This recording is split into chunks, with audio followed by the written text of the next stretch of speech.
Burnt Tongue 22. My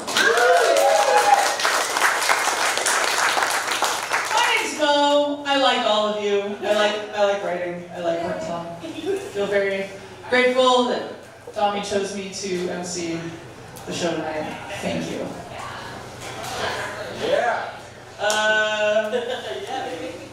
So we're gonna try to keep this a timely and expedient show because we all need to rush over to Post 134 after this to attend Songbook, which is another reading show. This one musically inspired and hosted by our own Adam Strong.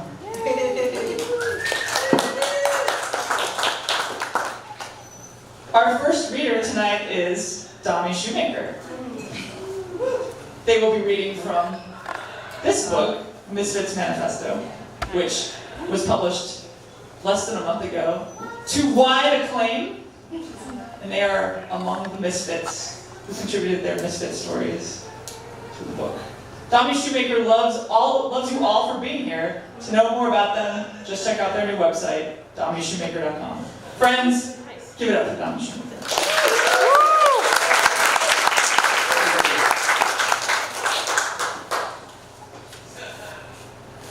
I definitely identify with the word misfit. I grew up poor in a small middle-class town with a very large body and second-hand clothes, plastic bread bags, and basement house.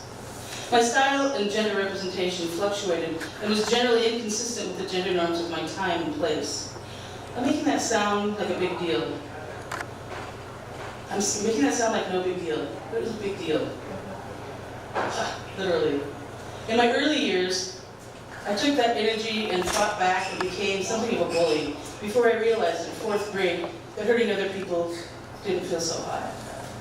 I turned to humor and made myself somewhat of a clown, so if I was going to be noticed, it was going to be on my own terms, and not a label someone else slapped on me. I think everyone wants to be acknowledged as a misfit. They want to be recognized for their own unique brand of pain or suffering, or joy and enlightenment.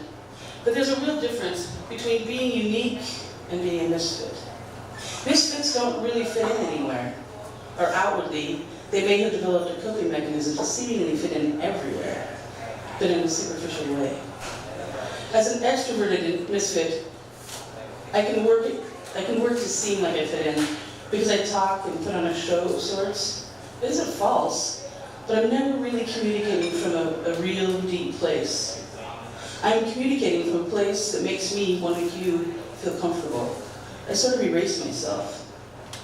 I'm definitely a misfit by both circumstance, andro, gender nonconforming, abuse-fighting survivor of all kinds of violence, sexual, physical, psychological, and choice. I say by choice because honestly, it would cost me too much emotionally to be like other people. I really like that ringtone. It makes me want to dance. Okay. The story of me is one about a kid growing up in a place where conformity is rewarded. As much as I wanted to fit in, it was my choice to say no in trying to conform because it was too painful. So was it really a choice? Sometimes I think if I tried harder to fit in, I might actually be dead. This is a huge part of the conversation, because while it might be me who makes the choice to alter my appearance, to say things I want to say, to be me, it did not seem like I had a choice. To not do so made me susceptible to crippling depression and attempted suicide. I got into a lot of trouble early on, missing curfew, drinking, drugs, a ton of sex, etc., all in trying to figure out who I was. When it came right down to it, I was a big queer kid from Idaho who was neither a girl nor a boy. Try fitting into that. I wonder if it was the circumstance that makes it feel imperative. Like the outward manifestation of my inner turmoil is pretty obvious in my hairstyle, my body, piercings, etc. To be any other way was actually very uncomfortable. So maybe I could accentuate my misfitting rather than hide it. An outward extreme expression of inward truths. My mental health relies on my ability to express myself the way I need to. I've been diagnosed with dissociative identity disorder, and one way I've found to relieve anxiety is to change my appearance. I keep getting hung up on actual appearance, but it's not just that. It's the struggle to have my insides and outsides match. I do think that people with mental health stuff experience unique kinds of misfit status and do experience things differently, depending on the type of mental health illness and how much it impacts the ability to communicate ideas. Some people pathologize and try to use diagnostic labels and snap people into categories instead of seeing the possibilities. Any number of psychological conditions can be the basis of a creation and can simultaneously create confusion and fear, both for the person and the people around them. The general public seems terrified of mental health stuff, like they can be infected by it, like a contagion. They also don't know what to do, and mainly they're full of platitudes and remain distant, which really doesn't help or makes things worse. Depending on the diagnosis and how much it impacts your life, your art, your ideas. On another side of a seven-sided dice, some people, like Jean-Michel Basquiat, are recognized for their artistic contributions, but are elevated to a level that is not sustainable and actually causes more pain for the artist. Either way, the common denominator is that there is a certain erasure and dismissal of the person inside the artist, or the artist inside the person. About life paths. I say to youth all the time that I used to work with that we all have inside of us something that makes us excited or something that interests us. And I like to look for and bring out that light. When I work with youth who are having a rough time, it is often because they haven't really found that thing that guides them, and they already see their lives as a series of epic failures. I really want people to know that whatever led them to where they are standing right now is a part of them. And even if it was awful shit, it can be rich and essential information for them to build on. I don't say it in those words. The most important thing is to listen. Especially when talking to someone who's having a tough time of feeling like an outsider. Listen, share stories, share experiences, and create art. You know. My multitude of life blunders, some of the most difficult and fundamental transformation only comes by learning lessons from our mistakes. And if we aren't willing to risk everything and embrace being a misfit as one way, and ask the deeper questions of ourselves in relation to the world and the people around us, it's just jacking off into a jar. I actually started smoking at age 6 or 7, weed at 9, alcohol at 14, then speed and coke and shrooms and acid, pretty much everything but downers, and I never used a needle.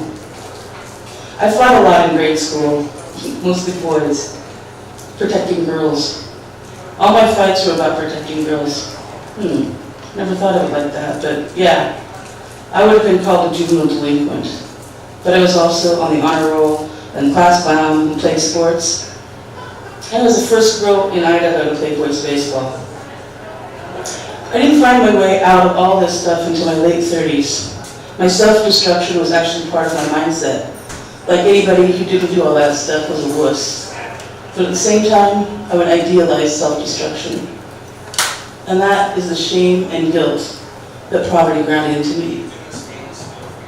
I felt ashamed and guilty because I was poor. I acted out to seem tough. The self-destruction only looks cool on the outside. One thing I know for sure is I have always been drawn to the humanity in people. I made friends with some of the supposedly meanest, baddest people, and it became almost a thing for me. Kind of shitty maybe, because sometimes I would just do it to see if I could, and turn that into a risky behavior. More than once I could have been killed. One of those people ended up on America's Most Wanted, and then another one of those shows later on when she ended up in a killing spree that ended up in a murder-suicide and killing 5 people. At the same time, I was flirting with danger. I became a bouncer at a college bar, always trying to be the good guy of the bad guys. always a conduit between conflicting cliques.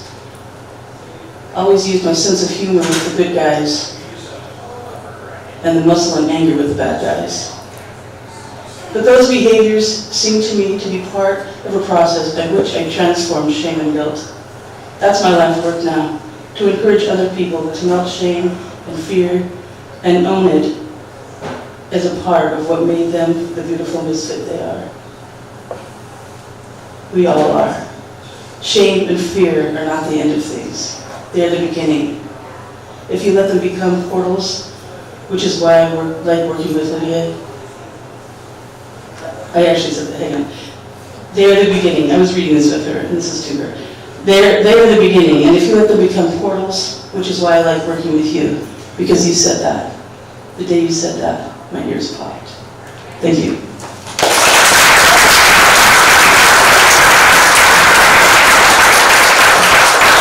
That was beautiful. Thank you, Dom. Yeah!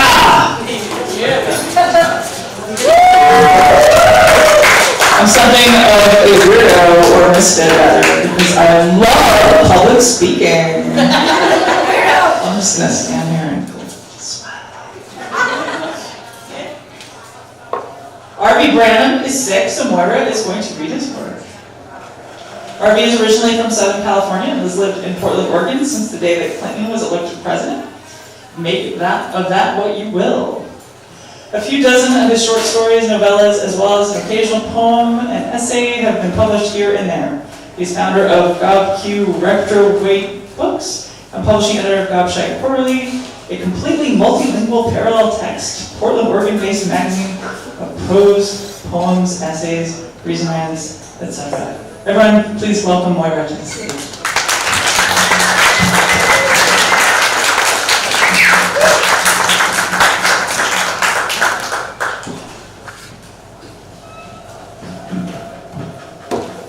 Thank you everyone for being so kind as to let RV and me be part of Dangerous Writers / Burnt Tongue / this great event. I have part of a short story of RV's. It's actually an excerpt of an excerpt, and if you know his writing at all, you realise that he's a man of sidewindering ways to the point, and I have cut out almost everything but the plot so that you would actually have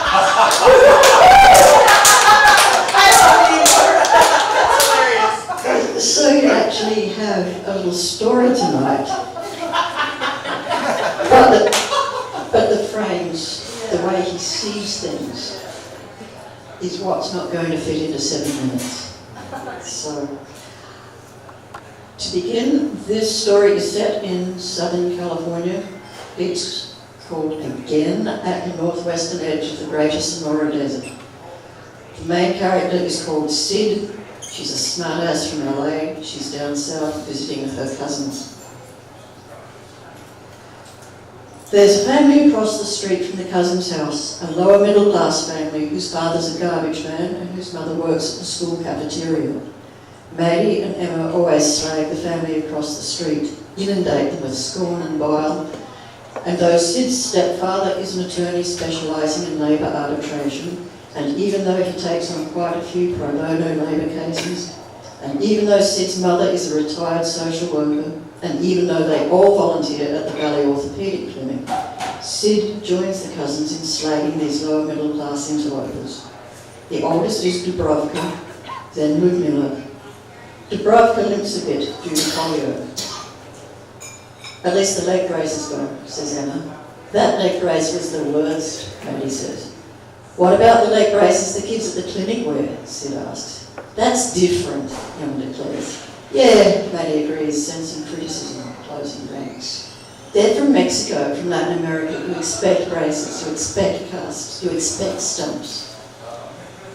Dubrovka and Ludmilla have a kid brother, Tomica, who always follows them everywhere, all but dog-like. They're Mexican Montenegrin, or Mexican Slovenian, or Mexican Croatian. something the cousins argue about constantly. Everybody in that town, in that valley, in that county is Mexican something. Hell, Sid's Scots Mexican Irish, or Irish Mexican Scots, or Irish Mexican, or Mexican Scots, depending on which parent, uncle, aunt she talks to. And then the kids across the street are always dirty and grubby. Sid and the cousins envy the kids, as Sid's parents and Uncle Olaf and Aunt Greta are fascists when it comes to cleanliness. The grubby kids always have bologna and cheese sandwiches on Wonder Bread with mayo, no mustard, no tomatoes, certainly no aioli. Sandwiches their mother and grandmother make for them. Nothing wrong with them. Sid and the cousins make their own sandwiches, which makes them more determined to torment the kids, Dubravka, or Mila and Tomitsa, from across the street, calling them bohunks and pinko commies.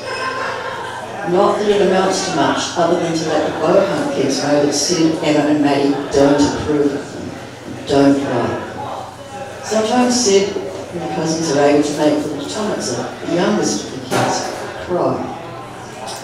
At which point the Dubravka and Ludmilla become embarrassed and start calling little Tomitsa a commie pinky, a bohunk. Every kid always calls every other kid something, whether on the Baja California border, LA, Mexico City, San Francisco, New York, London, or Toronto.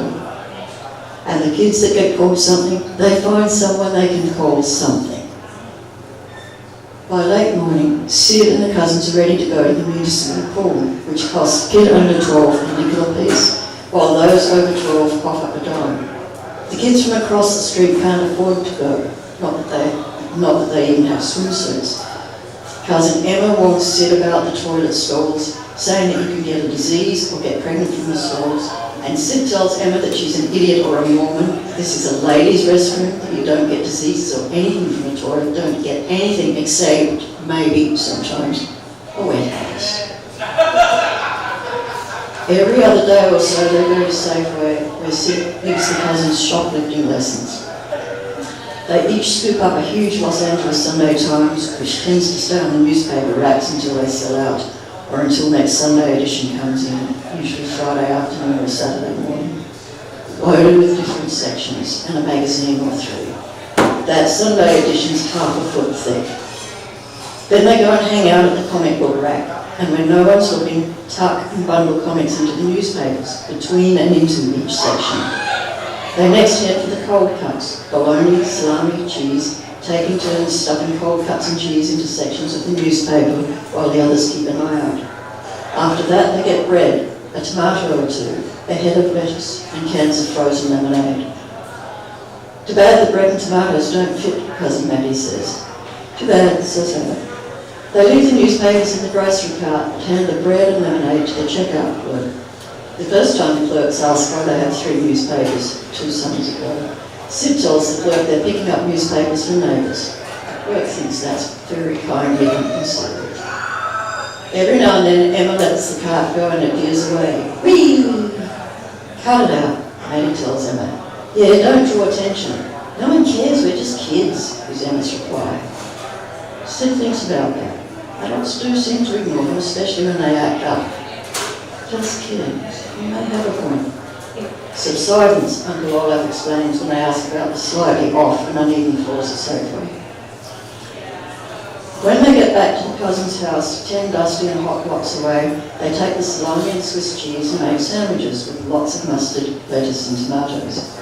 The bologna they hide in the back of the crisper along with the cheaper American cheese. By the end of the week, usually Thursday or Friday night, they have several packages of bologna, salami and Swiss and American cheese. The American cheese and bologna they put into a grocery bag along with the comic books they've already read. Late that night, they sneak across the street and leave the grocery bag on the garbage pan at family's porch. Over the next several days, into the next week and the next, they do the same thing, going to Safeway and stealing cold cuts and comic books. They're expecting Sid's aunt and Greta to return the following Monday, but there's a phone call made to her uncle at work to the effect that they're having a really productive year and are a few weeks behind in cataloguing and everything else, and that she'll be there in another 3 weeks. 2 weeks later, Sid has to go back to Santa Monica with her mother Marlene, who's coming down to pick her up. Neil Consuela's daughters are named after Marlene Electric and Greta Garbo, much to the consternation of Consuela's sisters, partially Jane and Bette and Barbara. Sid's been given to understand that they'll return via San Diego to see cousin Manny, who can be as amiable or as insufferable as the mood strikes him, or that they'll stop in Palm Springs to visit family friends, who she acutely hates, each encounter forming a more damning impression. On impulse, Sid steals one of Uncle Cambio's hat boxes, puts it at the bottom of an orange crate filled with extra clothing bought here, after first opening the hat box to put the black beret with the red pompon at the bottom, and thus nest the fez and tassel inside the cowboy hat with the rattlesnake singing band. This is to be Sid's last visit to the cousins at the border. Uncle Olaf's making breakfast when Sid shambles into the kitchen. "Your kitchen's nicer than ours," Sid tells Uncle Olaf. "You have newer appliances," her uncle says. "Still, yours is nicer, better organised. I'd kill for a dishwasher." "You have to. Ha ha. A dishwashing machine doesn't complain like mine do." Piles of student papers await grades on the corner of the table. There are always piles of student papers awaiting judgment, as Uncle Olaf even teaches a few summer school classes, one at the state college and another at the community college. No high school classes this summer. Usually he teaches one of those too, Shakespeare or Intro to Journalism. "Just got a call," Uncle Olaf tells her. "It's your dad who's coming, not your mom. Surprise, surprise. Don't be smart. You're dumb. If you're going to be a smartass, you need to be the best smartass in the room, and you need to work on your timing. Then, at any rate, it's your dad coming for you." Marlene tried to kill herself again. A pause. Uncle Olaf turns to the stove, fixes her with it. "Don't mess with me, Blaine." "That wasn't funny either." Sid laughs. "Truth never is, except when it's Marlene's involved."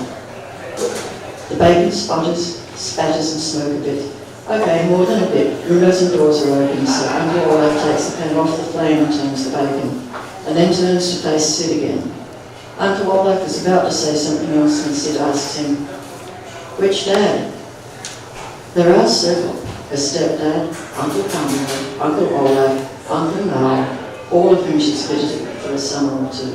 There's even a biological dad, who just off a few months before she was born, only factoring with birthday phone calls, postal Xmas parcels, or $20 bills stuffed in an envelope and then sent just in time for Sid's birthday." "The step," Uncle Olaf tells Sid, then shouting, "Maddie, Emma, breakfast." Fields, fields, fields. Fields, desert, fields, fields. Farm, desert, desert, fields. Fields, town. Desert, desert, desert, desert. Fields, ranch. Desert, desert, desert. Fields, town. Desert, desert, fields, ranch. Farm. Desert, desert. Desert, desert, desert, desert, desert, desert, desert, desert, desert. The landscape from Carlton Lawn, it turns into a colourblind kaleidoscope. Sid finds the desert scape beautiful, if uncommon. Every single thing from the side road to either horizon is either the colour of a dead sunflower or a shattered terracotta pot, or a cat dismembered by a coyote, or burnt sienna, raw umber, or dried blood. Or is it the other way around? Everywhere Sid looks are potsherds and arrowheads. The hills are always ancient ruined fortresses, buried pyramids, or burial mounds. Clearly Sid spends too much time around Aunt Greta, or not enough. Yet Greta's always out on a dig when Sid visits for the summer. Sid hardly sees Sid too during the summer, but always visually feels his presence. 3.5 months after Sid returns from Imperial Valley, nearly a month after she returns to her mother in Santa Monica, there's a phone call. When Sid picks up the phone, it's the archaeologist, Aunt Greta, who's really boring, and Sid can tell, really pissed off at Sid. Maybe not pissed off, furious. Sid's Aunt Greta asks if her mother is home, asks to speak with Sid's mother. Sid says Mother Marlene's running errands. Bullshit. Put my sister Marlene on the phone.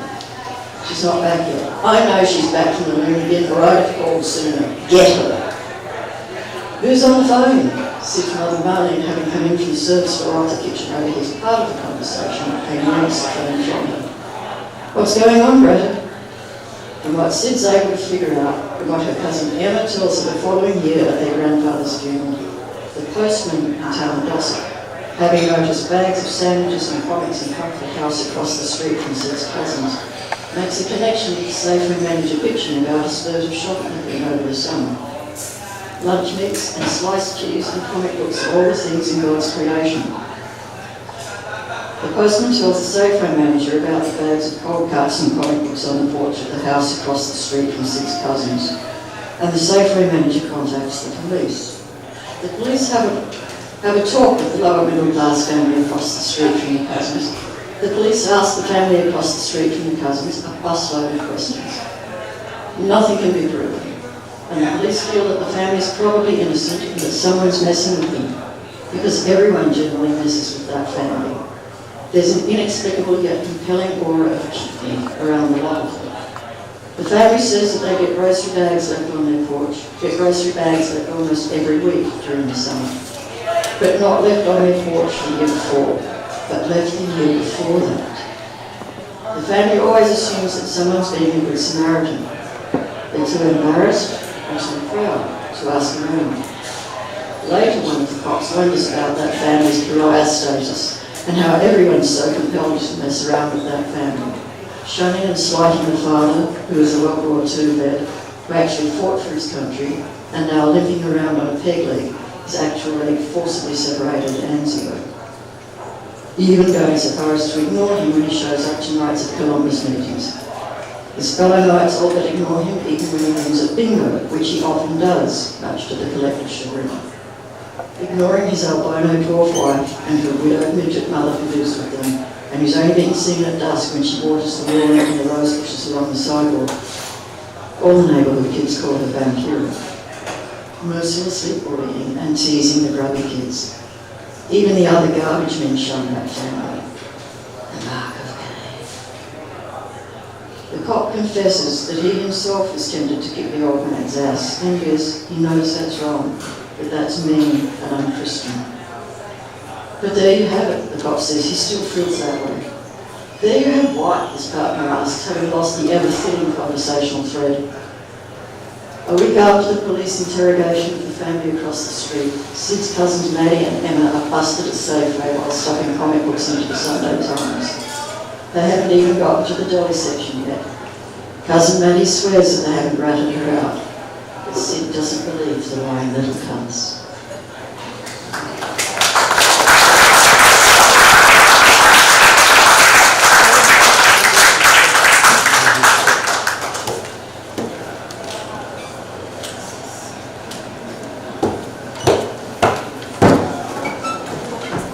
Thank you, Moira. We all hope that everybody feels better soon.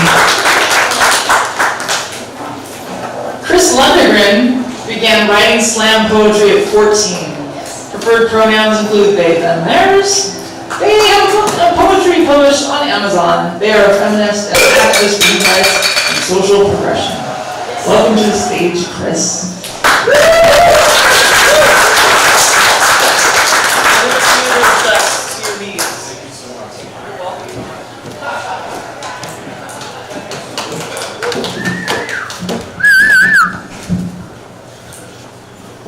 Empathy. Do you see? Can your eyes take in all of their experience? Or do you avert inconvenience? Think of your friends. Do their eyes glow when their teeth show? Or are there tears waiting to fall down their cheeks as they're smiling? How many of your friends do you really know? So I'm just doing a couple excerpts from some poems, but this next poem is my most recent work, and it's about race, and I feel like it's pretty current, but I don't want to offend anybody by what I say. We are slaves. We are slaves to profanities, words which we cannot say. Born into this just like they, slaves of old, born into what these humans call race. I am fast. I have light. White. White. White. All I hear is the police and the sting. Fucking sting? I can't hear my rift. Like I can't deal with what's called real color. They say it has all colors. It has none. It's a fucking blank. Bam, nothing. No feeling or hearing or sight. I reach for anything. What I feel in is black. I feel the Nigerian in me. All in Asia, I hear the rift. I hear Egypt. My Middle East friends wave. My Slavic family cries. I came home. Left through death's door. I came home again. Left again. But buried at sea I see my black family rocking as a solid mass on a sailing ship, saline of the Atlantic, wet our face, tears, dripping, drowning. Dead or alive at home stays, my full body blood state. Family, what color am I?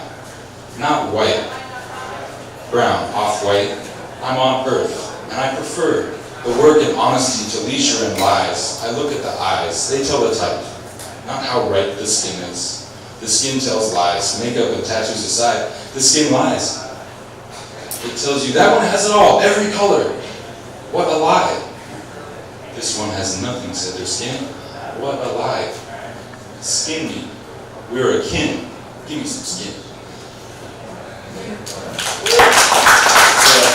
One more. Propaganda! How am I supposed to understand the word these jerks are saying when the roads they're laying built upon misinformation, de-information, non-information, uninformation? They champion my castration, the defertilization of my mind. The buzz they put in the air around the lands below them will be insects condemned. I don't submit or fear those beasts as buzz. I don't run from the fuzz. I bite those mofos to show I'm alive. All their junk science crap using a swift boating makes lucid all the lies they're toting.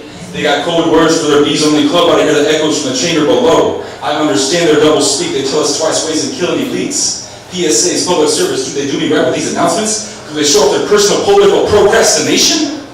No, they feed us garbage. Bought and sold from the guerrilla market. I know that straw man. I know those heroes that are still winning with the minds, boys. They took and they're taking, they're manipulating. They're making sure no one sees the lies they're saying when the matches they're playing. The flames from the matches cover the blame with blinding smoke. But I see through. Do you? I already spat out that hook of our argument, but it makes me sad to see my scaly friends hearkening to such lies. They don't realize who dies, who flies over the desert mountains and the streams and the fountains of barbed wire and gas masks. How many places, Mr. President? How many tasks? How many items on your to-do list? For you, your country, I will never enlist.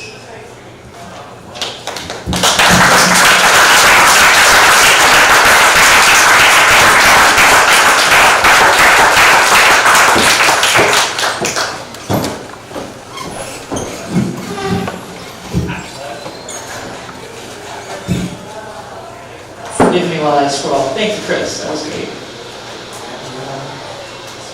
Adam Strong has worn glasses since he was 4.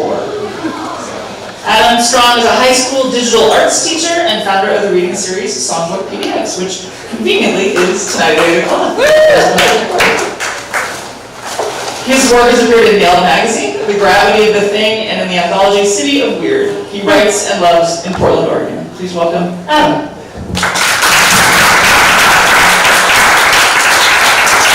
Actually, I think Jude and I were going to trade places, because Jude. No one told me that. Yeah, I know. I just found that out myself like 2 seconds Okay ago. then. Well, So. that's cool. Pretend that never happened. Erase. He wants to ovation. You're not getting it again. You got it once. Yeah. Jude Brewer's writing has appeared in Fredericksburg Literary Review, Clackamas Literary Review, Scintilla Press, and Culture Vultures. His nonfiction short, 2012, 2016, 2017, was a finalist in the 2017 Montana Book Festival. He also hosts the literary radio theater podcast, Storytellers Telling Stories. New episodes available Tuesdays on iTunes, Google Play, Stitcher, any podcast app, and on sttfpod.com. Please welcome Jude.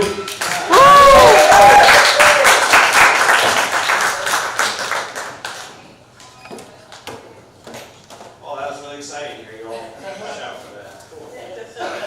Nice shoes. Hey, thanks, man. Nice hat. I just came from a wedding reception. You didn't do this for us? Well, I want to dress up for you all as well.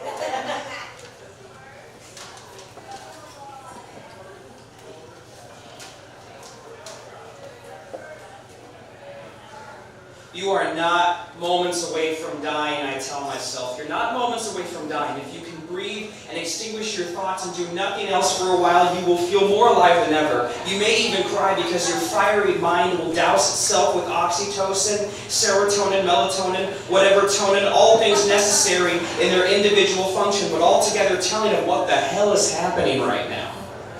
I'm asking myself, what's happening? My stomach is swelling as if I've binged on pasta 24 hours straight, or if I'm 8 months pregnant. My vision is blurred, but it's always been blurred since 4th grade, since I got glasses I wanted, so I purposefully made mistakes on the eye exam. But also glasses I needed because deteriorating vision is one of my family traits. But this time my vision is blurred as if everything glows around the edges.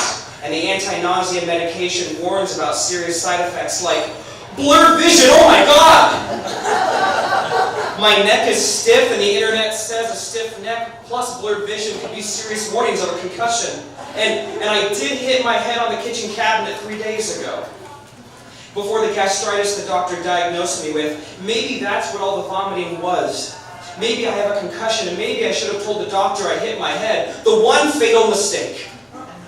I can call the nurse advice line. They'll tell me, go to the emergency room. Hold up. We've been here before. What's really happening? I woke up around 5 a.m. on Wednesday, October 18th, 2017, with a stiff neck and a headache. I had fallen asleep on the couch several nights the previous week. I also was overcoming a stomach flu which my partner inherited a day later.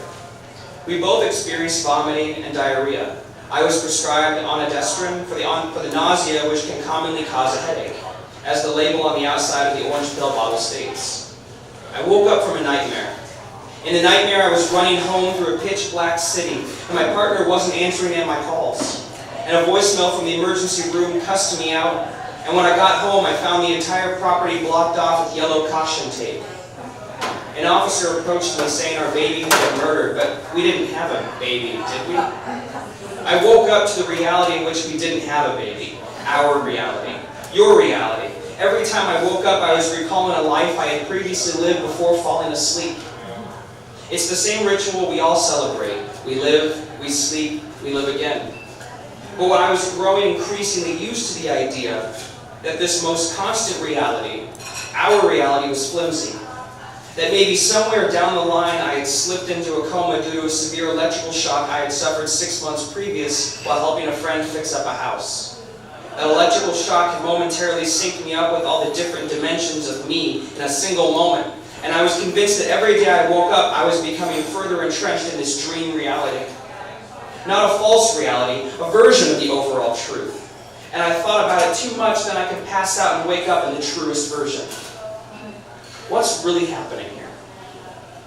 I'm reluctant to tell you because it seems fairer to me to put you through the ringer. But I'll go ahead and admit these are a few examples stemming from a number of psychological diagnoses originating from childhood abuse, pre-teenage and sexual abuse, genetic predisposition, and substance abuse. All things I'll be sorting out and grappling with for the rest of my life. There's no pretty way to say it except by detailing the emotions, which I provided a brief glimpse of, or by listing the diagnoses in alphabetical order.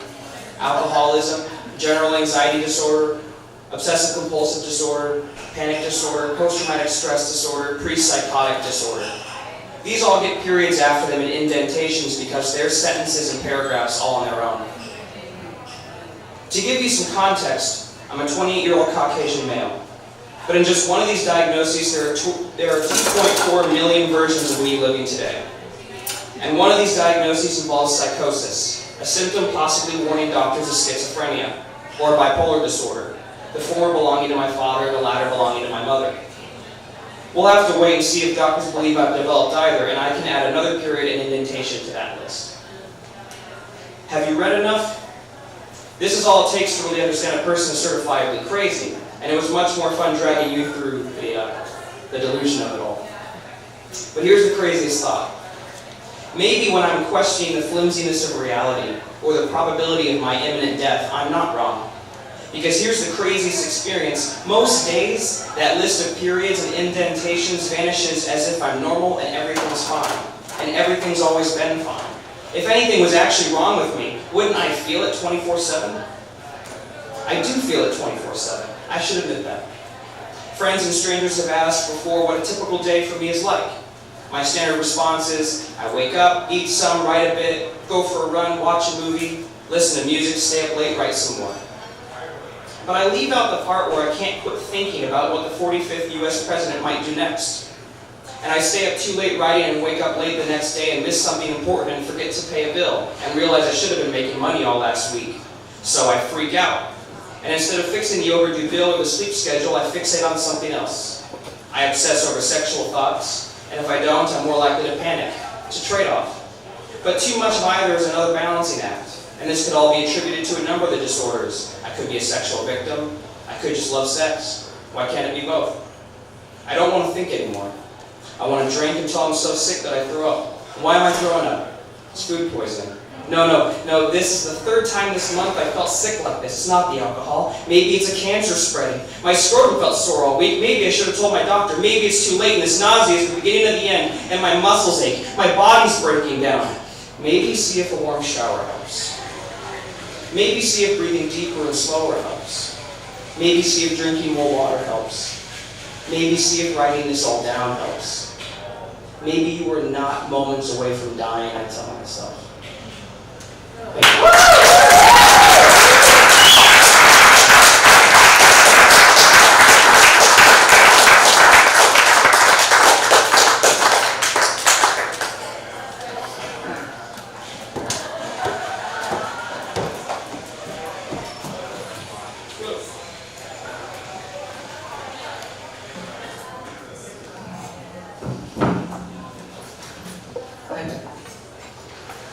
Wes Griffith writes in his basement, a space cluttered with nothing of daily use beside a leaking washer and a ticking dryer that ticks once a rotation. Tick, tick, tick like that.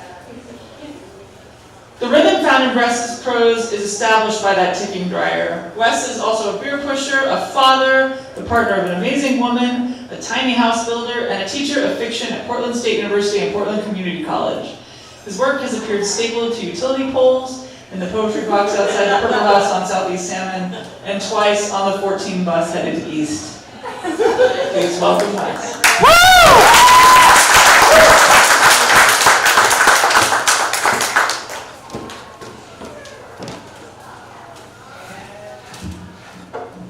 Thank you.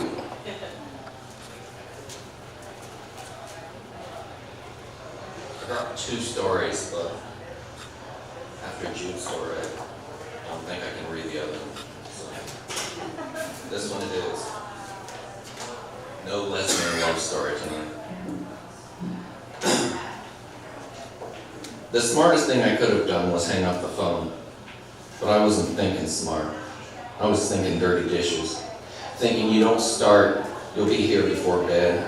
Standing over this damn sink, holding this damn sponge. Anymore, the dirty dishes summed it up. After dinner was cooked and plated, after Daddy was fed, the grease and crumbs wiped from his fingers and lips, after he was moved into his lazy boy, his rum and coke in hand, and the wheel of fortune on, I'd find myself over the same dirty dishes, knowing full well when the last puzzle was solved, Daddy would shout, "Showered," and there'd be no excuse under the sun for me not to jump to and rush my lazy ass in to yank his big ass up, to slide step him down the hall towards that nightly nightmare of tightrope cleanliness. And for me, nothing was worse than knowing after the worst part of the day was done and Daddy was put to bed, the dishes were still dirty in the sink. Let me say something here about Daddy. Since his 10-minute death last November, his mind was sometimes here and sometimes not, but his patience was thin-sliced and nothing was ever as quick as he needed or wanted or thought it should be. He was 6'3", 300 plus on bow legs and bum knees. He clapped his hands when he said I was slow. His hands were big, his fingers long and cold like bratwurst pulled from the freezer. But his feet were small, size 8. Yes, 8, and I know. It was the same question every time. How do you carry the weight he carries on size 8 feet? Well, you don't. At least you don't after a 10-minute death. You trip and stumble and fall. That was how he broke his damn hands. Both them caskets in July and everything hard became God hates me hard. And did Daddy see the uptick in struggle? He did not. You know what he saw? Me doing everything I could do to do everything wrong. There was yet to be one night called easy. Not one where he let me strip him to his diaper without a gripe, or held his arms up how they needed held so I could duct tape plastic grocery sacks over his cast. The only moment he didn't give grief was when he was high-stepping naked into the tub. Daddy knew what the next fall meant. I'd claw hold of fat over his ribs, or yell right in his ear, and he'd stay hush in his struggle to get his ass square on his little plastic shower stool. But once he was set and safe, there was no celebration, no teamwork here. It was 5 minutes of too hot, too cold. It was the word for word on how he wanted his face soaked without soap nowhere near his eyes. It was him telling me I scrub feet the way a dummy scrubs feet. Now let me say something here about me. 10 months ago, after Daddy's 10-minute death, when I brought him home from the hospital dressed as his savior, I thought once again, I'm the only one. There's my brother Dwayne, but Dwayne don't give two shits about nobody but Dwayne. Besides, Dwayne's the old come and go forever now. When Mother left, Dwayne left too. He just never fully left like she left. When she left, she was gone, but even then I thought, she'll be back. If not for good, at least for the things she left. And so every night the summer I turned 12, I'd get out of bed at the darkest hour, my arms out in front of me, so I didn't run face first into the cabinet that had no business in the hallway. I'd step and stop, sweep a foot out in front of me not to trip over the shit no one put away. In her bedroom, I'd slide open her closet door and lay down on top her shoes. In the closet corner was her makeup chest, and I'd feel for it with my toes, and once I felt it, I'd prop my feet up. All her dresses were above me, and I'd fan my nose against the hems just to see if I could smell her. But it was all for naught. Come morning, I'd crawl off her shoes with a stiff neck and think, this is some kind of test. Then I'd make breakfast, then supper, then dinner. But that's how I am. You know what I wore when I brought Daddy home from the hospital? White. All white. Not a dot of collar for weeks. Even stopped at Penny's on my way to pick him up and bought myself a clearance pair of white sneakers. I was his savior.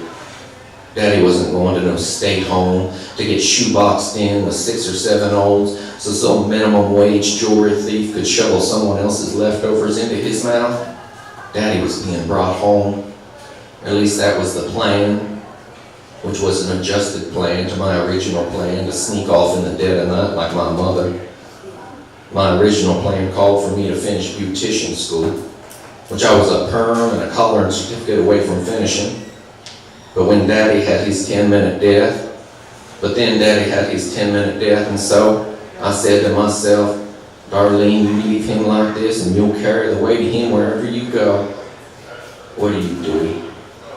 You change your plan, that's what you do. You see yourself as a bigger and better person than the person you really are, and you buy yourself white sneakers. But he wasn't 30 minutes into bringing his ass home from the hospital, and my plan was shot to shit. It was my lunch break, and I got him comfy enough to leave, and he started crying and wailing so hard he started choking on his snot, and I realized he couldn't be left. New plan, take a leave of absence. Get him good enough to leave on his own so I could get my damn perm and collar and certificates. That was Thanksgiving week. By Christmas, I donated all my white shit to the Salvation Army, and by March, every night when I washed the dishes, I thought, Daddy is 62, and Daddy's daddy lived to 78, and his mama 73, 70 fucking 3. How many dirty dishes is that? Thoughts like that won't let you start. You just stand there a fool eyeing a coffee cup. Got to be I couldn't keep my mind from racing towards the worst. He's gonna live to be 100. That thought made me see dirty dishes where dirty dishes were not. Mother's bedroom closet was packed with burned up frying pans. The garage was so damn full of dirty plates the garage door wouldn't shut. Or the Pontiac's trunk. The Pontiac's trunk was jammed full of crusty forks. Or looking out the front window into our front lawn, nothing but a goddamn coffee cup cemetery. On the night the phone rang, I was telling myself, just start. Just pick up Daddy's coffee cup, rinse it out, sit it on the drying rack. Come on, Darlene, you can do this. But I couldn't do it. I leaned over the sink and just stared at myself in the window. My hair was a goddamn mess. No longer combed or curled, just ponytail. Shit, it was always ponytail now. I leaned up on my tiptoes to get a better look at my dead ends, and leaned until my nose was on the glass, and that touch of cold on the tip of my nose reminded me of my mother's nose on my nose. How she'd hold my head, her hands over my ears, and she'd fan her head so the tips of our nose rubbed back and forth.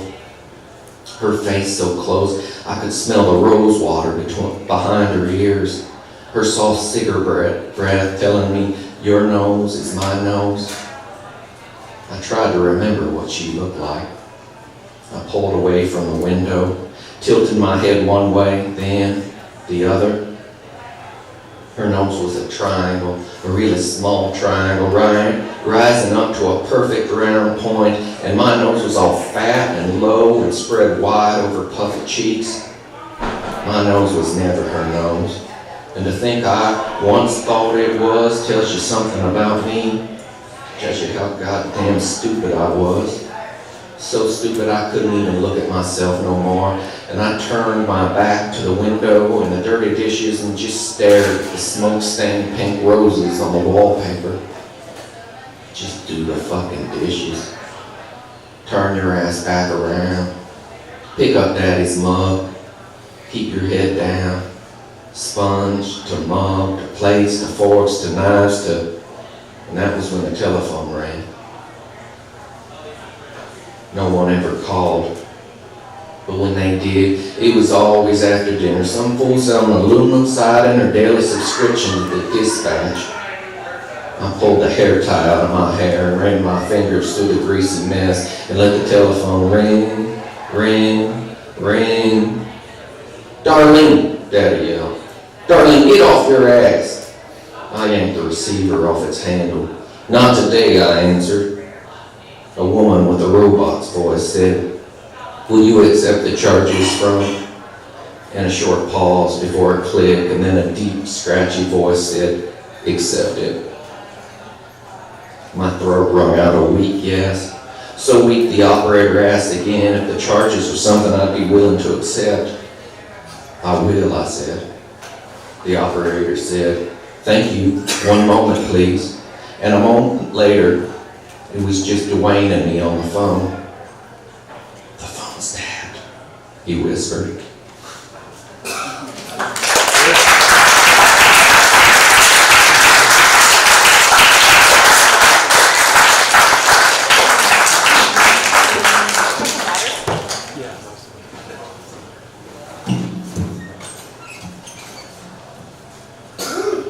Brian S. Ellis is the author of 4 collections of poetry, most recently Often Go Awry from University of Health Press. He lives in Portland. Please welcome Brian.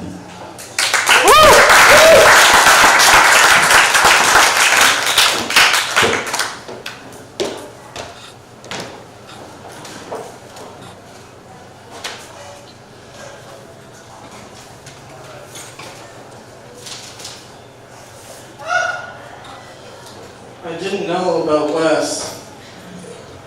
Fuck. Did you guys hear when that happened? I didn't know. People told me, but I still didn't know.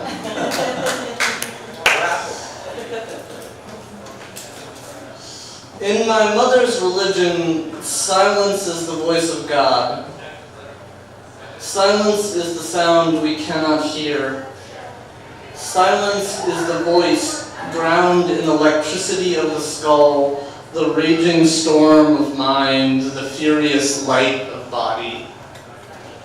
Every winter, the church had a bazaar. The bazaar was to raise money for the church, not the people, but the building. God didn't need money, but the building did. God is not of this world, but outside of it. In the world, you need money. The world is a hole in the universe where money goes and never comes back. My mother organized the bazaar. At the bazaar, people sold things and bought things to raise money for the church. Things they had cooked and things they had sewn, things they had carved and glued and hammered together. The bazaar was mostly adults. I loved being around adults when I was a kid because kids are invisible to adults. Some adults worked hard at seeing children, but it takes a lot of effort and makes their heads hurt. This makes them hate children. People who hate children are called teachers. When I was invisible, no one knew I existed. I loved it when no one knew I existed because then I was free. Invisibility is to the eyes what silence is to the ears. To be invisible is to wear the cloak of God. When you are invisible, you are everywhere. The most important part of the bazaar was the silent auction. The silent auction combined everything that we do not speak about. We did not speak about money. And this is how I learned that money was holy, because it has the same voice as the voice of God. The most coveted items at the bazaar were sold in the silent auction. In the auction, no one knew what you wanted. This is the same way that wishes and prayers work. If you want something, you cannot ask for it. Asking for things that you want is the best way not to get them. This is what happened to my father, who is poor. I do not share my mother's religion, and this hurts her. I know that this is true, even though we have never actually spoken about it.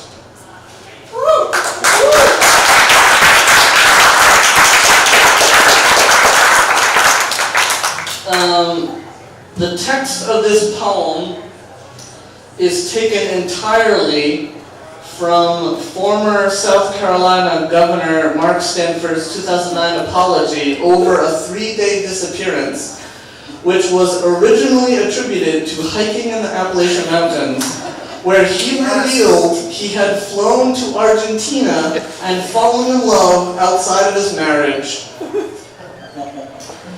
It comes with an epigram. Our hearts are lions' dens of devouring lusts, Cubby Cullerson. This is a real thing that somebody said out loud. I erased some parts, but this is mostly a thing somebody said to explain. I used to hike when I was in high school. We would go off and have these great adventures. In college, I worked for Eastern Airlines. I'd fly around the world and then come home. In Congress, I found I'd need a break. One needs desperately to completely break. So all those things we talked about today were true, but they are not the entire story. I'd like to apologize to my wife and kids.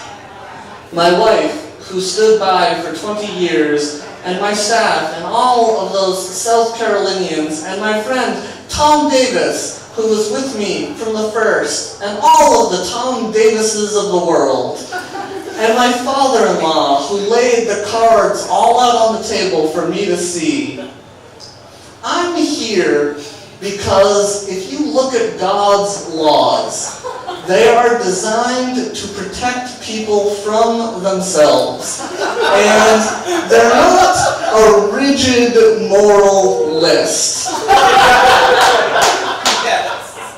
I developed a relationship with a dear friend who is from Argentina.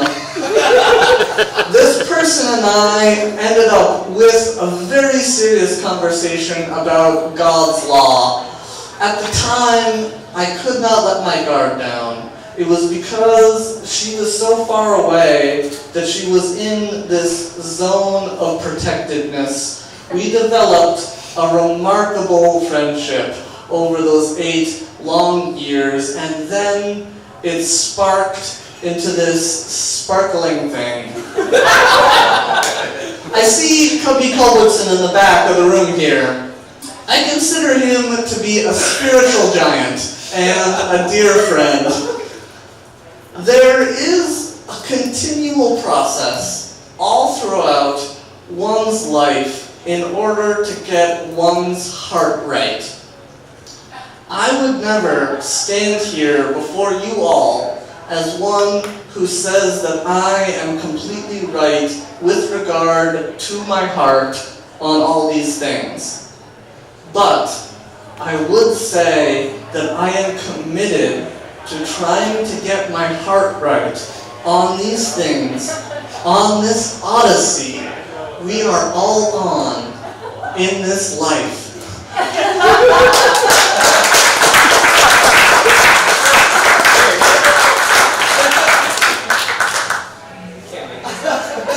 Mark Sanford is currently, like, after all of that happened, like, he was governor of South Carolina, he had to step down. He is currently a congressman from South Carolina. That guy is still at it. And also, his relationship with the woman from Argentina is, like, way too detailed on his Facebook page. Check it out.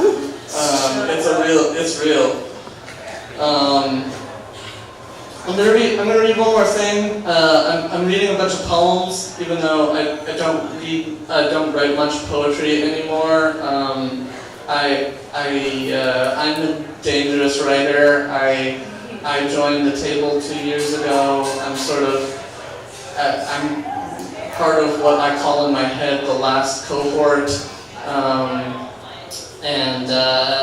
Brad has always wanted to see me read poetry, so I'm doing some older stuff. Yeah, that's what I wanted to say.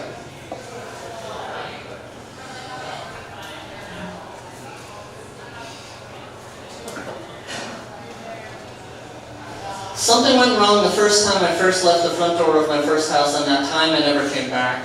Something in the world made me diseased, and the orphan that lived in my body took over. I learned to hate doors because of everything that happened after. They called the orphan interesting, but all I heard was ugly. They used the word special, but all I heard was alone. I was rat nest hair unteachable in their sunshine problem. I was every summer 9 years old, 4 a.m. watching infomercials trying to scrub my love of death from my eyes. 9 years go by. My mouth is a carpeted bathroom. Everything I have to say is stained. 9 years go by. I spend my nights alley and curbside. I'm making a living making sculptures out of other people's discarded belongings. People tell me it's very artistic to make beautiful things out of trash. I tell them that they clearly don't know shit about recycling because there is no such thing as trash. That was the only thing my mother could tell me to keep me from crying from what the teachers used to call me at school. My body is a dumpster that I sleep in. It's why I dream in fits about chain link fence. Why my lust barks at abandoned Victorians. Why I identify with paint rust. It's why we mouth the word dust. Whenever we see a photograph of a ramshackle farm, I hear the words of twisted aluminum cans whispering to me as I don't sleep. I know the begging of seam bare sneakers and their prayers are why I never sleep indoors. All the traffic mangled bicycle wheels are banging down my dreams. I hear the stories of those who have survived the worst, and I cannot help but think of torn plastic bags opening their soaking cardboard guts onto the highway. I cannot sleep in beds. My body is made of death, and all of my words are rotten, and I am thin enough to be your insides. So I've come from the bottom of your mouth to tell you that you can't make ugly things beautiful. We were never ugly to begin with. 35 years ago I was not broken. 17 years ago I was not broken. 15 years ago I was not broken. 10, 5, 0, 0, 0, 0 is the number of people on planet Earth that can tell me what my purpose is. Purpose is a song wailing out of every dirty noun trapped at the end of the night. This is the scream of the corner. This is the song of the dog. Purpose is a song without end. Our origins will be found somewhere in the future.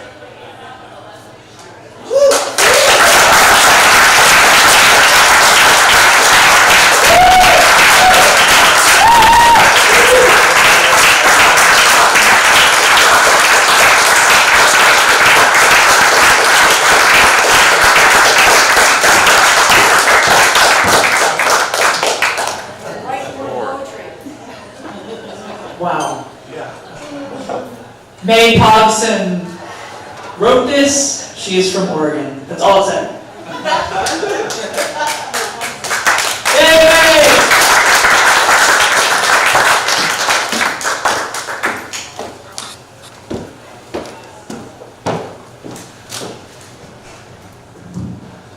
Hi. I had a bit of grief a couple years ago, and I helped deal with it by watching Murder, She Wrote, all 12 seasons. All 12 seasons, twice, in the bathtub with joints, and I'm mostly fixed. But, wow, I love Jessica Fletcher. I am a Northwest girl, so imagine if she was in a logging town instead of Cabot Cove. Minor factoid that I found out very recently, Cabot Cove, the set for Cabot Cove, is also the set for Jaws. Whoa! Same town. Okay. If you happen to have one too many glasses of yellow beer before you walk uphill at night in a town too small to have street lights while the moon is only a silver sliver, I hope you're wearing comfortable shoes. These babies, the ones I got on, have got to be the ugliest things I've ever owned. They're a color of beige that would make Mia Farrow's legs look dumpy. The shape of them makes a person wonder if I still have my eyesight. And finally, the biggest insult of all, they are secured with Velcro.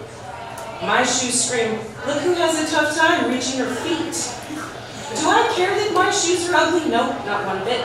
Like I just said, I have too much yellow beer in me, and I have Don't Stop Believing by Journey stuck in my head. It was the last thing playing on the jukebox before I left the Anchor. I think the jukebox is the most democratic way to entertain a crowd. If I ever meet the inventor of the jukebox, I will kiss him right in the face. Scratch that, the jukebox is just like everything else. The guy with most quarters gets his way all the time. The Journey song stuck in my head, though, is so good I forget to think about how unfair it all is, and I whistle the chorus to the song out loud. Don't Stop Believing is a hard song with some very high parts, and I'm really going for it with my whistling routine when I trip over something big in the middle of the road. Comfy shoes can't save me now. I sail over the obstacle and don't get my hands out in time, so my face acts as landing gear.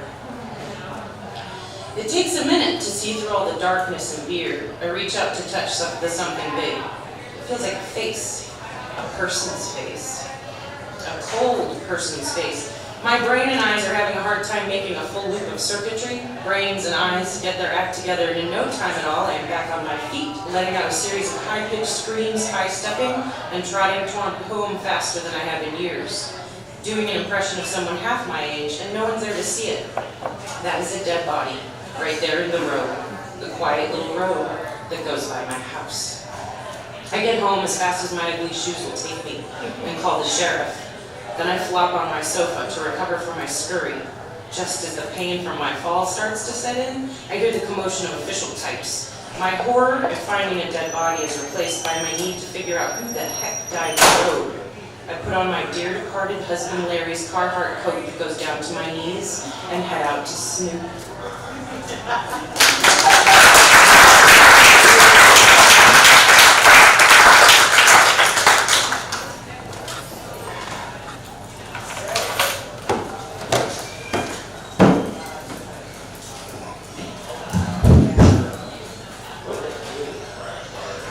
Matt Spawn! Oh, sorry. Really excited. Matt Spawn is receiving his MFA in poetry from Pacific University in Forest Grove, Oregon, and will graduate in June. He lives in Portland with his wife Michelle, and they're climbing Chihuahua Zuzu. For 2 years, they climbed across the western U.S., traveling between Joshua Tree, Red Rocks, Penitente Canyon, Smith Rocks, and the Northern Cascades while living out of Chateau M&M, their Dodge Ram van. Matt is a professional climber and sometimes writes poems about nature. When he's not writing and climbing, Spawn runs Stoneworks Climbing Gym, teaches a youth climbing team, and gardens with his wife. Please welcome Matt.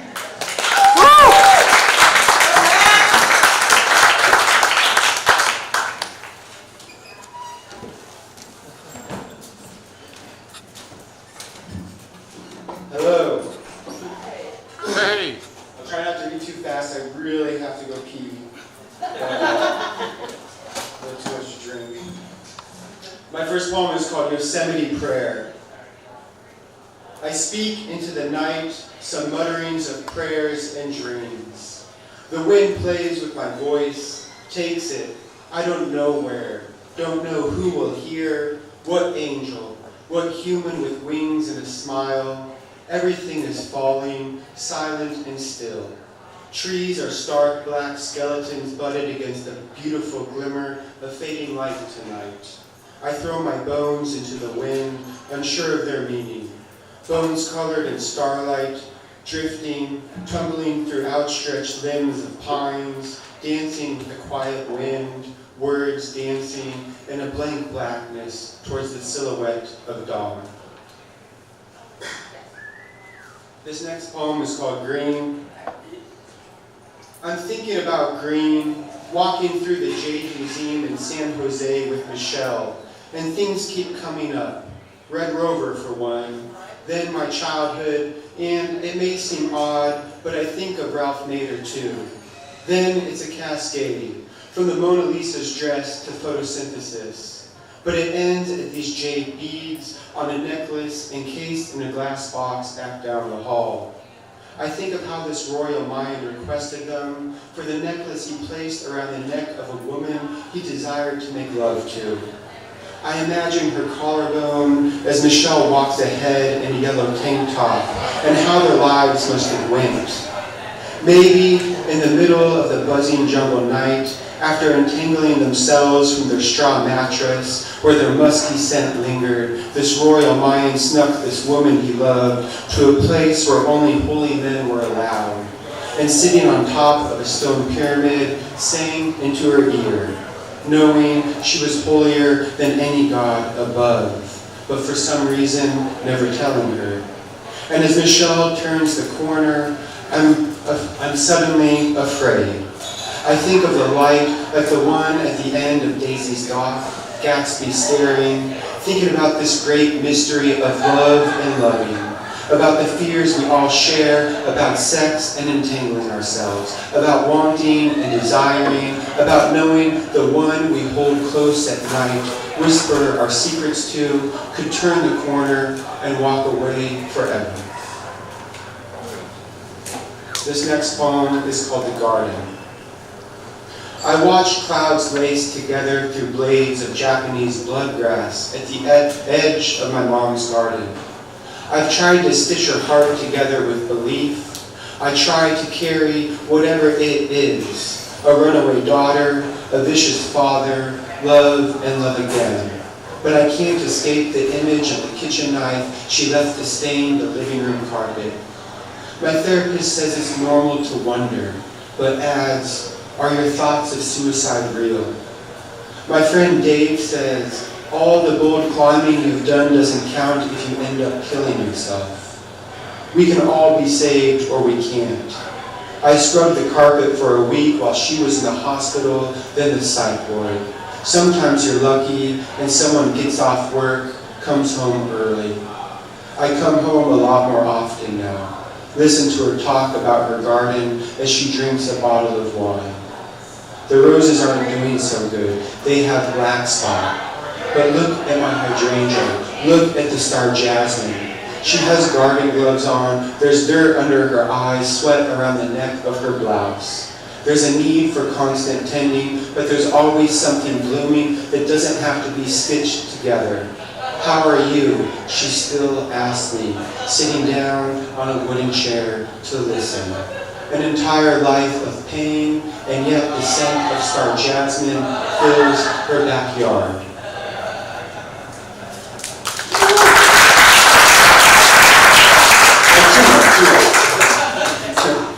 These hands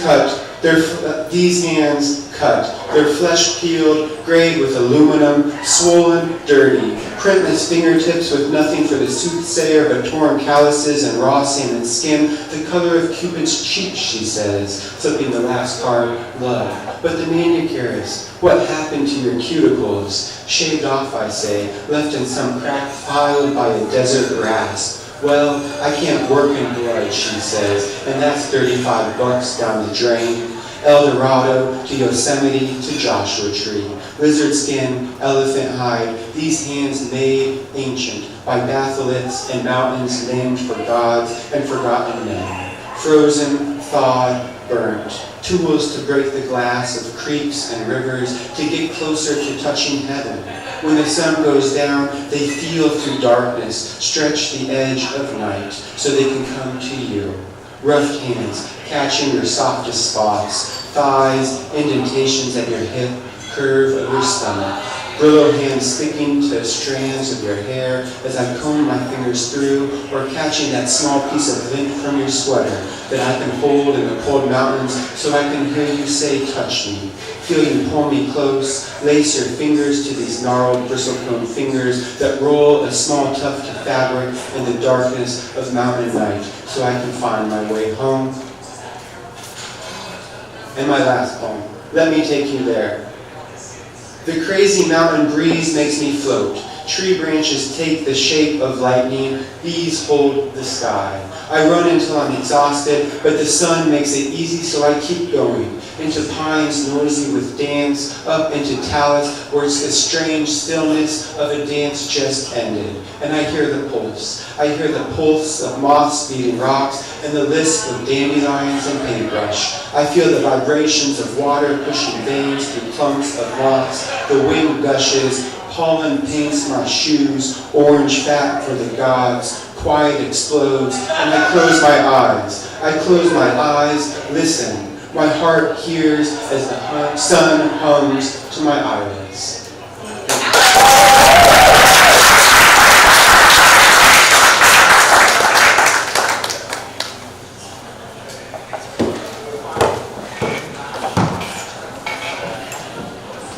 Do you want to hear Adam's bio again? Yes. Yeah. All right. You have fans in this room, Adam. Adam Strong has worn glasses since he was 4.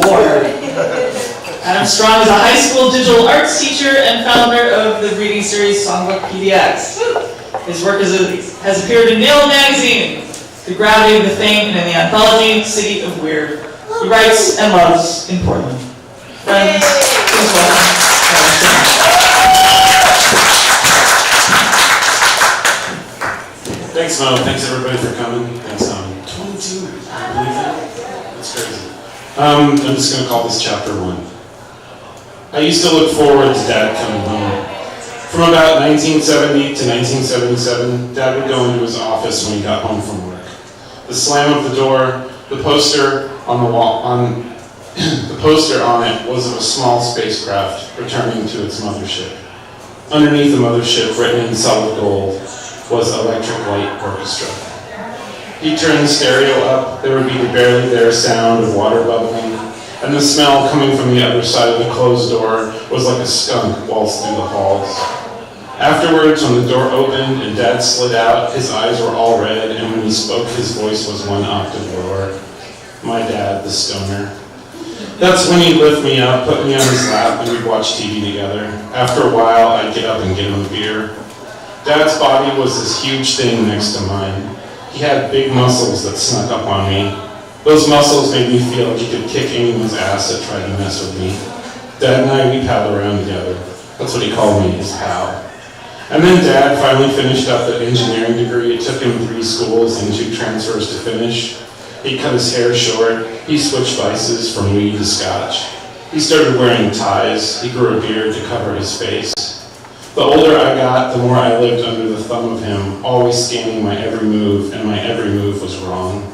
I had a house, and I had food, and I had heat, but I had a father who squashed me under his watchful eye. There's a word for a life lived like that, stifled, not able to breathe, every motion analyzed and dispatched with swift judgment.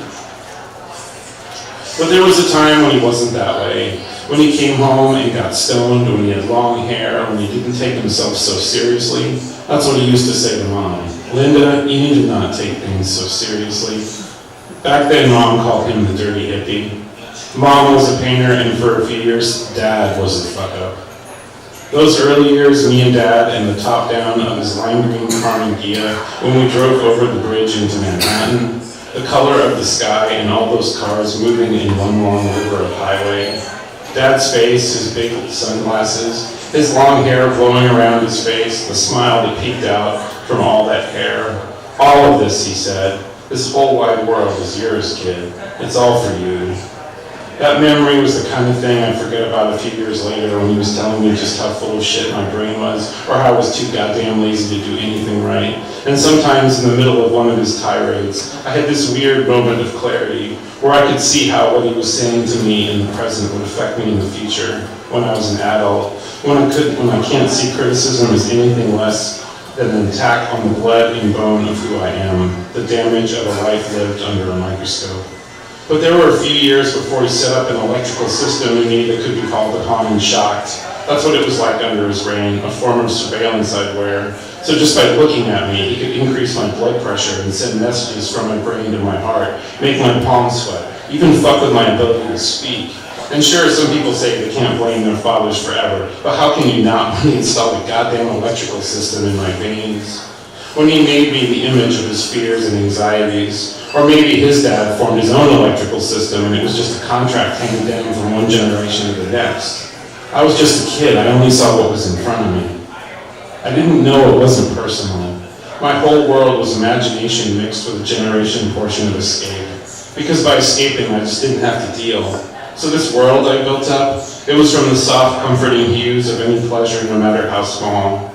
And that's what I did. I got lost in figuring out how on my favorite TV show, The Monkees, a group of 4 men could play psychedelic rock and animate a cartoon at the same time. Because if I could do that, then I wouldn't have to think about how after Dad cleaned up, he would sit in his desk chair in his office with all the lights off and talk engineering schematics into a tape recorder, or how Mom was in her head all the time with her paintings and her pictures, and how those pictures in her head always came first. If I paid attention to sci-fi stories and comic books, I wouldn't have to think about how everyday life was showing me some taste of death, how everything we did eventually led to the ground, to the dirt.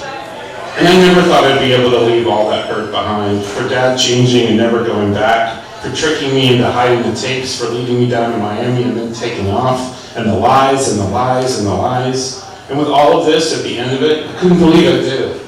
The one thing I thought for years I'd never be able to do. What I finally did in the end, which was to forgive him. Thank you.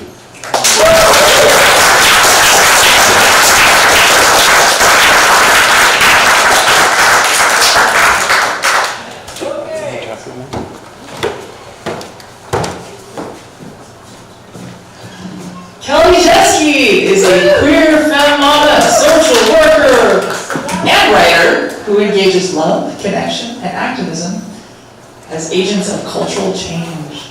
Kelly's writing has appeared in several anthologies, including Who's Your Mama?, The Unsung Voices of Women and Mothers, and the adoption constellation Brainchild and Yale Magazine. Kelly was a finalist for the 2016 Orlando Creative Nonfiction Prize. Please welcome Kelly.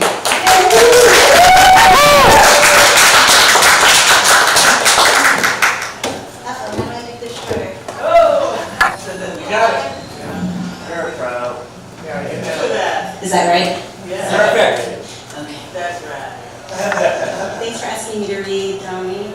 I wasn't planning on it, so please bear with me as I try to decipher the scribblings from this baby piece. All right.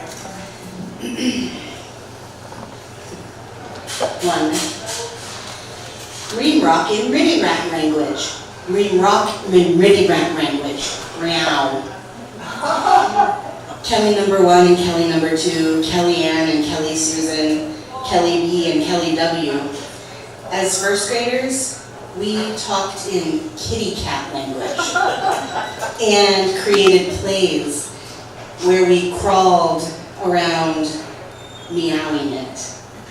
We interrupted 6th grade classrooms with firm knocks, introduced ourselves, and dropped to our hands and knees at the front of the room.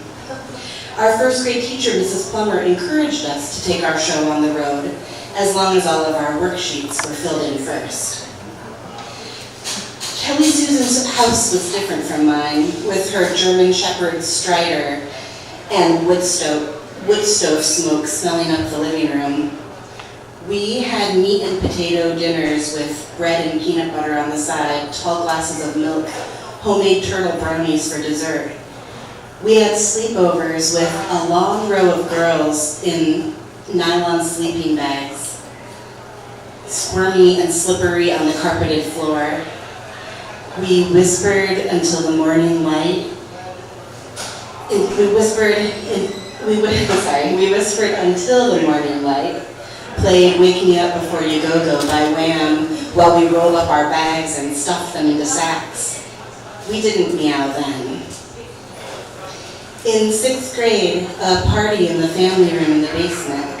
The girls, all shiny and spring-coiled, handstands and back walkovers, and lip-syncing to Cyndi Lauper and Madonna. Giggles give way to smirks, to sparks and quiet, and truth or dare. Someone is naked with a Barbie doll, and my stomach heaves, but my chest shivers, and I'm shaking under my ribs. Meows in the quiet of my head. 2. In junior high, dissection is on our syllabus in biology class. Walking into the classroom, tables with small shrouded lumps, a stringent musk stink of formaldehyde burning my nose, burrowing under my skin. The lights are low, the room glowing with moonlight surgery suite. Pull back the cloth. Mine has small ears, long tail, gray stripes. 3. Sometimes they call me kitten. 4. She liked to crawl under the covers as soon as I got into bed. She dug her way through the top, where the covers folded over, neat like a handkerchief in my papa's shirt pocket. She'd slide herself down the length of my body, sleek, furry, sleek, landing in the curve of my hip, curling up there, motor buzzing warm. Lyra cat who played fetch with rubber bands, begged with plaintive meows, shook her hips and pounced as I shot them off. She'd trot back with the blue band hanging from her teeth, smile on her lips. 5. When things have been too hard for too long, each new task a battle until one of us breaks. Tears or yelling, slammed doors or launched objects. When things have been too hard, I sing along with the radio, each word a meow, all drawn out long until she can't help but laugh. It spreads like light across her face, blooming in her cheeks, landing in her throat and coming like music out of her mouth. 6. Dark of early morning, winter in northern Michigan. Ani DeFranco singing me towards a day of choir class, musical rehearsal, dance class. Ache in my chest, handwritten note folded up in my pocket. Note to slip into her locker before classes, note filled with secrets. My foot on the gas pedal, eyes scanning dusky gray of morning, headlights on asphalt, and lurch of small lump under tire. Small lump stops car, stops my breathing, and I'm out on the street. Small lump under tire. Tears streaming, heart thumping, feet walking, fist knocking. Door opens and warm gold floods the porch. Big face looking down at me, small face looking up at me. Meow, I say, but not out loud.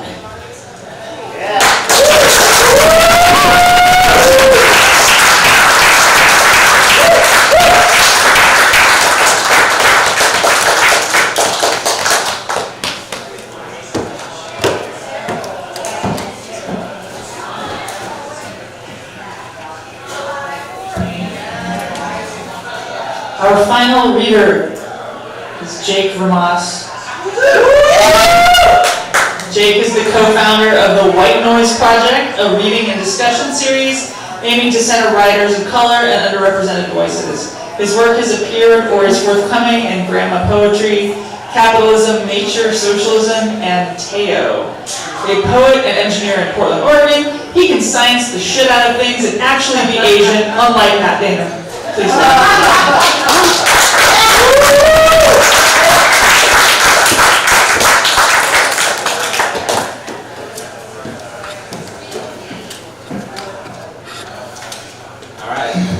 Thanks everybody for coming out. Thanks Domi for inviting me. As a fellow misfit from Idaho, a lot of times I had to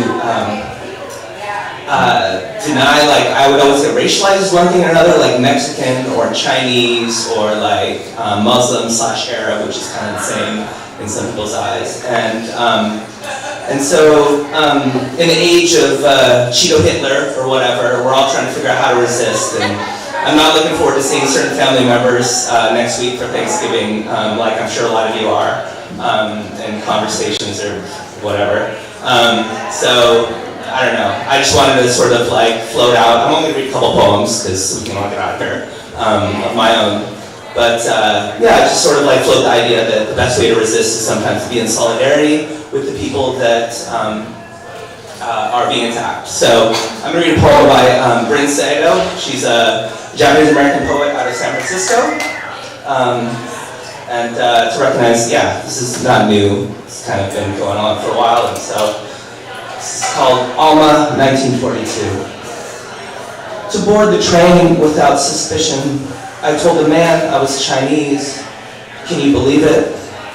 You never have to lie to survive now, do you? So what will you do with your curious pen and your questions like daggers, slicing through the ripe heat of the merciless summer, tearing the grapes from the vine till they drop like a satchel of dead knuckles on dead earth? To begin, they gave us one army blanket and one army cot. No doors on the bathroom stalls and no stoves for heat. Only mouthfuls of dust and the sight of a mountain in the dark distance where the wind waited like a tired sniper. Denying what you love is like sanding your heart with a pumice stone, and the stone is on fire and there's no speaking aloud please and no singing.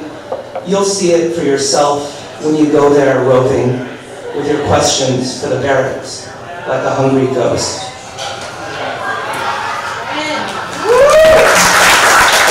And so in honor of reading last year with Brian last summer and some sciencey poems we talked about, I'm going to read a science poem. And so yeah, I used to work at this environmental engineering gig, and when I first started, like it was when that whole Wen-Ho Lee thing was going on, the guy who like everybody thought was a spy, he got like, you know, railroaded just for being Asian, and there was all this pressure to be like one of the good ones, so fuck that noise. Anyways, called For the Foxconn Worker Who Dropped Out and Wrote Poems on the Side. There's not much poetry produced in the factories, mostly serious consequences for being alive. As for me, I think of the dozen lucky years over and above the call of Oppenheimer's spoiled brood, would-be world destroyers and their irradiated offal, the reactor, the Yakima, the burial grounds, with a meter smashed to skin on loan to measure exposure. Last year, my kid brother, a child of few words who is not really my brother, looks nothing like me, all spindly, arms and legs like his grandfather, escaped for a time to his family in the country, chased after his girl, after words, and without ending, and at last, exhausted, tapped out, went back to the plant/city, spinning widgets, pocket TVs with other orphan row, bunk in a tightly packed matchbox. Do I miss it? Maybe not, but the spaces in between are matter, colliding in chain reactions in the dark, the burning outline of an impossible chimera, baptized in sweat and soft rains, which may yet come, half living in a half-life. One day he cashed one last check, leaned in and out to embrace the sky and fall vertically, mostly silent, tiny screws on the factory floor. I'm with you in Richmond, in Rockville, in the new Ellington and the old, in the Four Corners, in the bikini-shaped craters, in the city of peace and of oleander, in the city of Dutch learning, in the downwind counties. When I want to hear from my brother, I unhinge my jawbone, cough out fireflies, and this is about waiting for their company to light up the night, to mark up and unearth and purge the loaded silos and all the loose leaf that sits.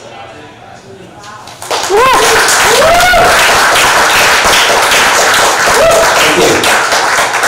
And so I'm going to end it on a slightly lighter note, a love poem.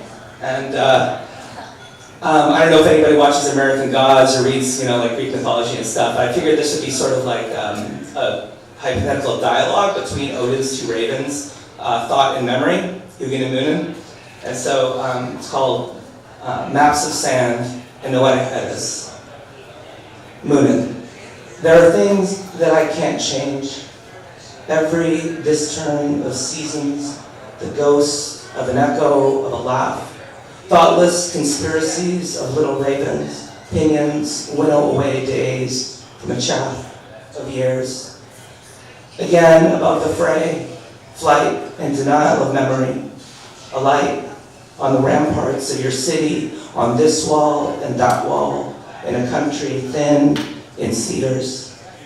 Discovering our absence, our armies of better angels disperse, wings sawed off, hawked for chits, to wander a drunk lion over this landscape. Hugin. But what can I say to you, darling? As one whose eyes you kiss in an Art Deco tower by a lake, holding back the odds weight from crushing upturned lips. Back when we breathed the ancient names we thought we knew, we didn't know, the faces we wore, they no longer belong to us. Thank you.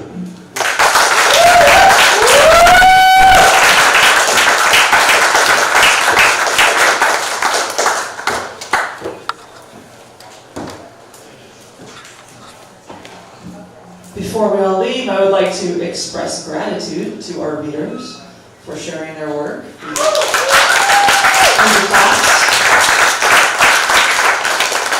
Thank you, Dami, for creating this gathering of souls.